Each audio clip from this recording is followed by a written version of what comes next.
Radhe Krishna Weaver. आज मैं कहानी श्रीमद् भगवद गीता से लेकर के आई हूँ। एक कौवे को देखकर यमदूत रोज मुस्कुराता था। कौवे को लगा मौत नज़दीक आ गई। आइए कहानी की हकीकत को जानते हैं। इससे पहले अगर आप हमारे चैनल पर नए हैं तो प्लीज़ जल्दी से लाइक शेयर सब्सक्राइब कर दें।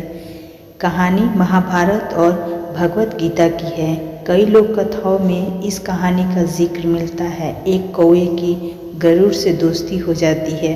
दोनों काफ़ी समय साथ गुजारते हैं। उनमें मित्रता इतनी गहरी हो जाती है कि आपस में कभी कोई बातें नहीं छिपाते थे। एक दिन दोनों एक नदी के किनारे पेड़ पर बैठे बातें कर रहे थे। तभी एक यमदूत उधर से गुजरा। वो कौवे को देखकर मुस्कुराया। गरुड़ और कौवे ने उस यमदूत को अनदेखा कर दिया, अपनी बातों में लग गए। लेकिन अगले दिन फिर वही हुआ। दोनों बातें कर रहे थे, तभी वे यमदूत फिर उधर से गुजरा। वे फिर कौवे को देखकर मुस्कुराया। इस बार कौवे को कुछ शक हुआ। उसने गरुड़ से कहा कि ये यमदूत मुझे देखकर कल भी मुस्कुराया था और आज भी वैसे ही मुस्कुराया। कुछ गड़बड़ है, हो सकता है मेरी मृत्यु आने वाली है।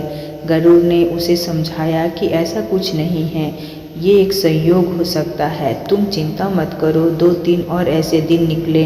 रोज यमदूत कौवे को देखकर मुस्कुराता था। अब तो कौवे को यकीन हो गया था कि निश्चय ही मेरी मौत नज़दीक है। उसने गरुड़ से कहा, मित्र मैं मरना नहीं चाहता, लेकिन ये यमदूत ज़रूर 1-2 दिन में मेरी प्राण निकाल ले जाएगा। ये रोज ही देखकर मुझे मुस्कुराता है। गरुड़ को भी लगा कि हो सकता है कौवे का शक सही हो। उसने कौवे को धैर्य बंधाया। गरुड़ ने कौवे से कहा, तुम चिंता मत करो मित्र, मैं तुम्हें यहाँ से इतनी दूर ले जाऊँगा कि यमदूत तुम्हें दिखाई ही नहीं देगा।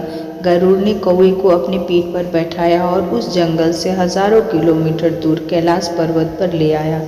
दोनों को अब ये डर नहीं रहा कि यहाँ कोई उन्हें परेशान कर सकता है। लेकिन वो जैसे ही कैलाश पर्वत पर पहुंचकर एक गुफा तक पहुंचा, वहाँ वो यमदूत पहले से ही मौजूद था। उसने कौवे को देखते ही उस पर फांस फेंककर उसके प्राण निकाल लिए। गरुड़ देखता ही रह गया। उसने यमदूत से पूछा, तुमने इसे मारा क्यों?